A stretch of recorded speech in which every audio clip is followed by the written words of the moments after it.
अरे जा, अगर तू ना मिलूं तो मर जाए।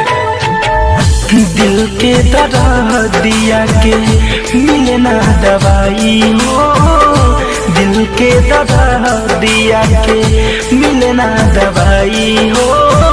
बनवले शराब जवान, बनवले शराब जवान कहवा भेटाई हो।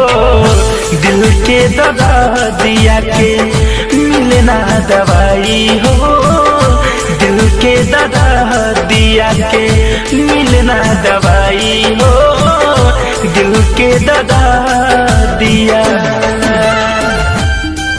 क्या फर्क रह गया तेरे और जमाने में, तुझे जितने सुनाया मेरे दिल को जलाने में।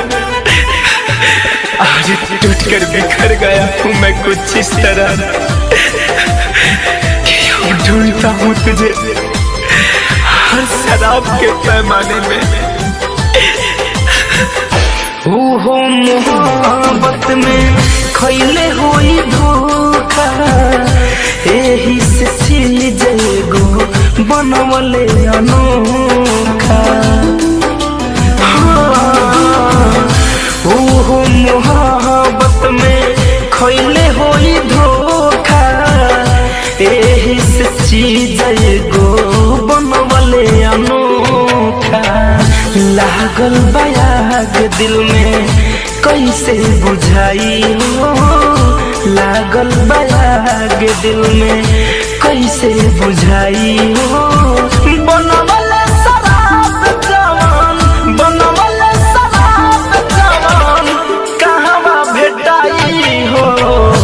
दिल के दर्द दिया के मिले ना दवाई हो, दिल के दर्द दिया के मिले ना दवाई हो, दिल के दर्द दिया।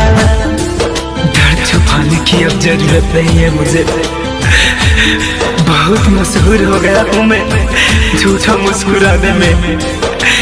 हर रास्ते का मुसाफिर बन के रह गया हूँ मैं, तुझे ढूंढते ढूंढते भटक जाता हूँ मैं खाने में, मैं कैसे के जी कवनो लेके जखम हो। फैशन फिरोज पड़ना कैलू रहम हो।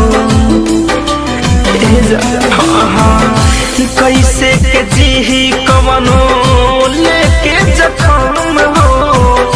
अभिनव दिनेश पड़ना कैलू रहम हो।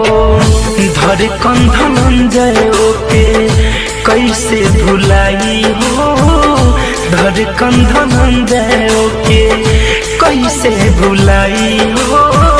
बनवले शराब जवान, बनवले शराब जवान कहवा भेटाई हो। दिल के दर्द दिया के मिलना दवाई हो, दिल के दर्द दिया के मिलना दवाई हो, दिल के दर्द